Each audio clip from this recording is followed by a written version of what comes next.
மூட்டு வலி என்பது இன்று பலருக்கும் இருக்கும் ஒரு பொதுவான பிரச்சனை. இதற்கு நம் வீட்டிலேயே எளிதாக கிடைக்கக்கூடிய பொருட்களை வைத்து செய்யக்கூடிய ஒரு சிறந்த நாட்டு மருந்தை இங்கே பார்க்கலாம்.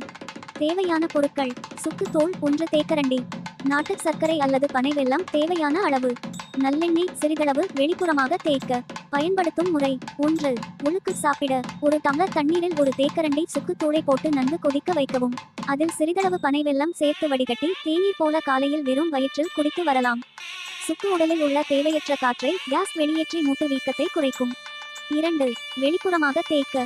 சிறிது நல்லெண்ணெயுடன் 1 சிட்டிகை மஞ்சள் தூள் மற்றும் சுக்கு தூள் சேர்த்து லேசாக சூடுபடுத்தவும். இந்த எண்ணெயை வலி உள்ள மூட்டு பகுதிகளில் மென்மையாக தேய்த்து மசாஜ் செய்யவும். கூடுதல் குறிப்புகள்: முடக்கத்தான் கீரை. வாரத்தில் 2 முறை முடக்கத்தான் கீரையை தோசையாகவோ அல்லது சூப் செய்தோ சாப்பிடுவது மூட்டு வலிக்கு மிகச்சிறந்த தீர்வாகும்.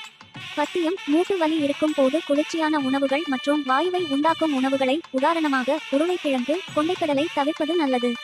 குறிப்பு: வலி மிக அதிகமாக இருந்தாலோ அல்லது நீண்ட நாட்களாக இருந்தாலோ ஒரு முறையான சித்த மருத்துவர் அல்லது இயற்கை மருத்துவரை அணுகுவது சிறந்தது. இது உங்களுக்கு பிடித்திருந்தால் எங்கள் டிவி கே கழுகு பார்வை யூடியூப் சேனலை பாருங்க, ஷேர் பண்ணுங்க, காமெண்ட் பண்ணுங்க, லைக் பண்ணுங்க, சப்ஸ்கிரைப் பண்ணுங்க.